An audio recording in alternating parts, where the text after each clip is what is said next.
नमस्कार साथियों, मैं अमरिंदर यादव एक बार फिर से आप सभी का स्वागत करता हूं कैरियर बिहार यूट्यूब चैनल पर एक नए खुशखबरी के साथ। आज के इस सेशन में आपको बताने वाले हैं बिहार सरकार की तरफ से जो वैकेंसी निकल के आने वाली है इंटर स्तरीय एसएससी की, उसी के बारे में आज आपको हम डिटेल में बताने वाले हैं दोस्तों। तो अभी अगर हम बिहार सरकार में वैकेंसी की बात करें तो अभी आप देख रहे हैं कि बिहार पुलिस की वैकेंसी आपको रनिंग पीरियड में, इसके साथ साथ बीपीएससी शिक्षक की वैकेंसी रनिंग पीरियड में, और इसी कड़ी में इंटर स्तरीय एसएससी का जो वैकेंसी जो पिछले 10 साल पहले आई थी वो वैकेंसी भी आपको इस बार आ रही है। कभी वैकेंसी आपको आ रही है आपको सब चीज़ बताएंगे। आप अगर चैनल पर नए हैं दोस्तों तो सब्सक्राइब करके बेल आइकन दबा दीजिएगा ताकि इस प्रकार का जो भी अपडेट आपको हो वो इस चैनल पर सबसे पहले आपको मिल जाए। तो देखिए दोस्तों, अभी बिहार में विधानसभा का चुनाव होना है और जैसे कि तेजस्वी यादव ने कहा था कि हम 10 लाख रोजगार देंगे, 10 लाख नौकरी देंगे, वो अपने वादे के हिसाब से, अपने स्टेटमेंट के हिसाब से चूँकि उन्होंने बोला है, और चूँकि चुनाव भी है तो हर सत्तारूढ़ पार्टी ये चाहती है कि अगली बार जो चुनाव हो उसमें फिर से हमारी सरकार हो, हम फिर से सत्ता में आए। इसके लिए जनता को आकर्षित करने के लिए जो वो वादे करते हैं उस वादे को पूरा करने का जितना हो सकता है उनकी तरफ से वो प्रयास भी करते हैं। तो इसी कड़ी का कहीं ना कहीं नतीजा है कि बिहार में बीपीएससी शिक्षक की बहाली देखने को मिल रही है, साथ में बिहार पुलिस की बहाली जो कि 21,000 प्लस है, ये भी आपको देखने को मिल रही है। तो दोस्तों, इस बार आपको कब ये वैकेंसी आ रही है तो आपको हम ये बताते चले कि दिसंबर जो आपको अभी बैठक हुआ था उसकी अभी आपको सरकार में, बिहार सरकार में जो आपको अंतरिम रूप से जो बैठक हुआ था वहाँ से जो न्यूज़ निकल के सामने आ रहा है वो यही आ रहा है कि दिसंबर के आसपास ये वैकेंसी आपको आ जाएगी। तो बहुत सारे बच्चे आप में से जो लंबे समय से वेट कर रहे हैं वो समझिए कि अब आपका इंतज़ार ख़त्म होना है और इस बार आप सबके लिए बेहतरीन मौका रहने वाला है। आपको हम बताते चले कि जो इसकी पिछली वैकेंसी आई हुई थी उसमें आपको टोटल देखिए दोस्तों 13,120 वैकेंसी था, और इस वैकेंसी के लिए लगभग उस समय, आज से 10 साल पहले, पिछले 10 साल पहले की हम बात कर रहे हैं, उस समय लगभग आपको जो है 15 से 16 लाख कैंडिडेट ने इतनी वैकेंसी के लिए आपको अप्लाई किया हुआ था। तो इस बार जो वैकेंसी है वो कितनी रहने वाली है आपको हम अभी बताएंगे दोस्तों, लेकिन आप ये मान के चलिए कि 10 साल अभी बाद की हम बात कर रहे हैं, जो पिछली वैकेंसी है उससे 10 साल बाद की बात कर रहे हैं। तो कंपटीशन कहीं ना कहीं बढ़ा है और लोगों के अंदर जागरूकता भी आई हुई है। तो इस बार तगड़ा कंपटीशन होने वाला है पहले की अपेक्षा भी, और पहले से ज़्यादा आपको फॉर्म भी भरे जाएंगे। तो कमर कस लेना है दोस्तों, अच्छे से तैयारी करनी है और अभी से लग जाना है। ऐसा नहीं कि वैकेंसी जब आएगी तब हम उसका फॉर्म फिलअप करेंगे, तब हम तैयारी करेंगे। तो आप विश्वास मानिए दोस्तों, सिलेक्शन आपका नहीं होगा और कोई आपका सीट लेके चला जाएगा। तो तगड़ा कंपटीशन होने वाला है, आप अभी से लग जाइए। देखिए दोस्तों, अगर हम वैकेंसी कितनी आने वाली है, अगर हम इसकी बात करें, जो न्यूज़ निकल के सामने आ रहा है उसके हिसाब से आप 12,000 प्लस आपको वैकेंसी रहेगी। 12,000 से ज़्यादा आपको टोटल वैकेंसी देखने को मिलेगी। आप अगर इसके लिए एज लिमिट की बात करें, बहुत सारे कैंडिडेट जो पिछली वैकेंसी में अपीयर हुए थे उसमें से कुछ ऐसे भी होंगे जिनका एज तो एक्सपायर कर गया होगा, और कुछ कैंडिडेट ऐसे होंगे जिनको सेकेंड चांस आपको मिलने वाला है। तो हम एज लिमिट की बात करें दोस्तों तो आप मिनिमम आपका एज होना चाहिए 18 वर्ष। आप किसी भी कैटेगरी से बिलोंग करते हैं, आपका मिनिमम एज होना चाहिए 18 वर्ष, और आपका मैक्सिमम आपका एज होना चाहिए 37 वर्ष। 37 वर्ष आपको एज मैक्सिमम इसमें रखा जाता है।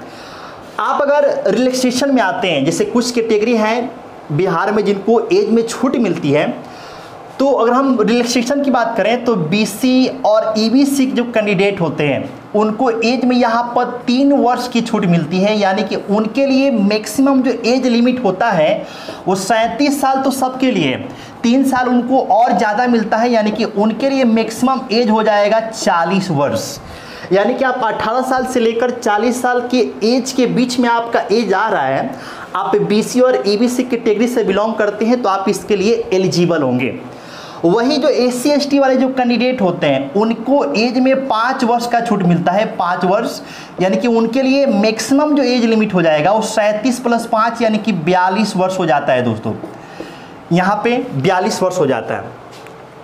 क्वालिफिकेशन देखिए यहाँ पर इसका नाम ही यहाँ पर हमने लिखा है Bihar SSC inter level vacancy.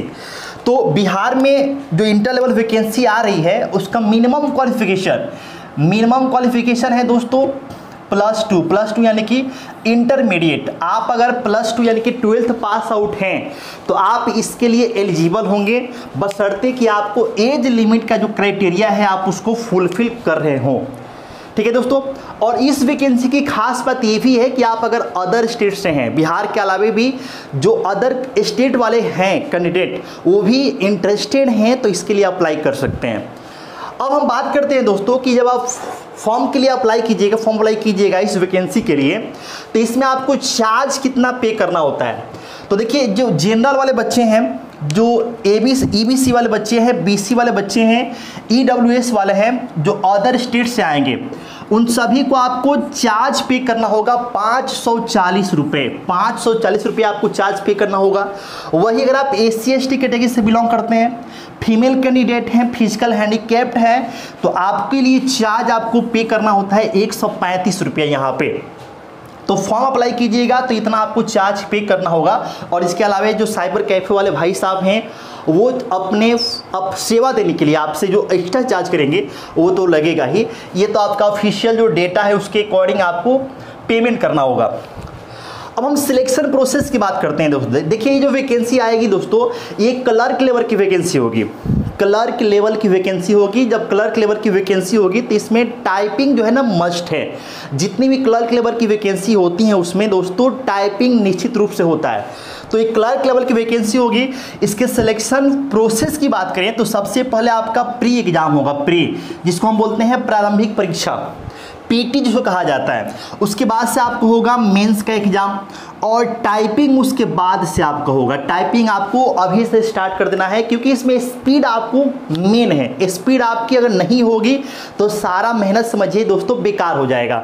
तो देखिए दोस्तों प्री एग्जाम का जो पैटर्न है उसमें क्या होता है, तो 150 आपको क्वेश्चंस होते हैं। टोटल आपको 150 क्वेश्चंस होते हैं और आपको टोटल 600 मार्क्स का ये पेपर होता है। 150 क्वेश्चंस होंगे, 600 मार्क्स का आपको पेपर होगा। टाइम कितना मिलेगा इसके लिए, तो 2 घंटा 15 मिनट का समय आपको मिलता है।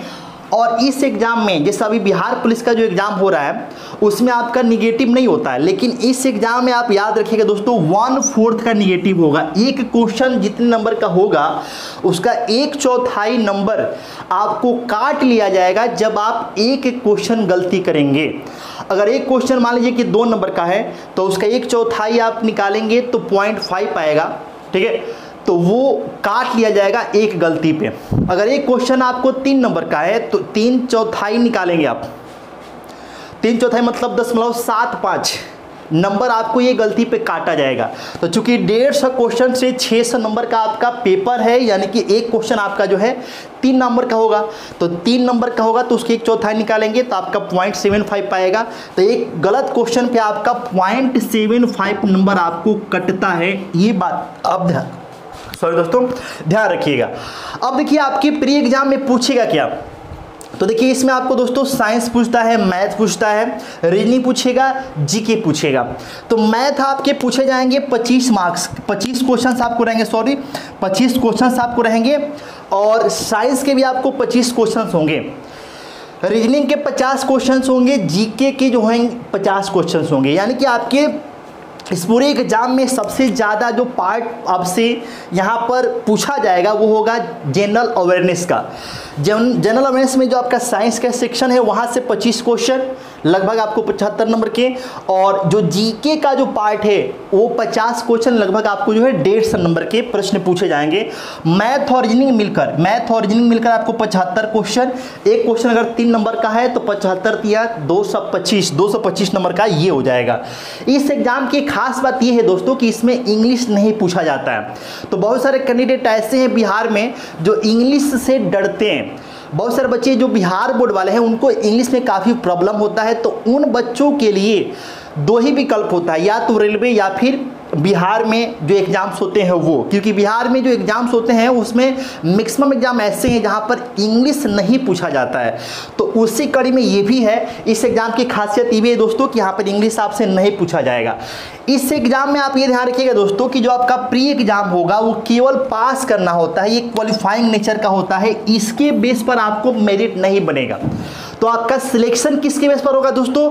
तो मेंस के एग्जाम के बेस पर आपका होगा दोस्तों सिलेक्शन। तो मेंस का एक एग्जाम जो होता है उसमें क्या क्या पूछा जाता है, चलिए दोस्तों अगले हम स्लाइड में चलते हैं, उसमें देखते हैं कि मेंस के एग्जाम में कैसे क्या होगा, उसी के बेस पर आपका मेरिट बनता है।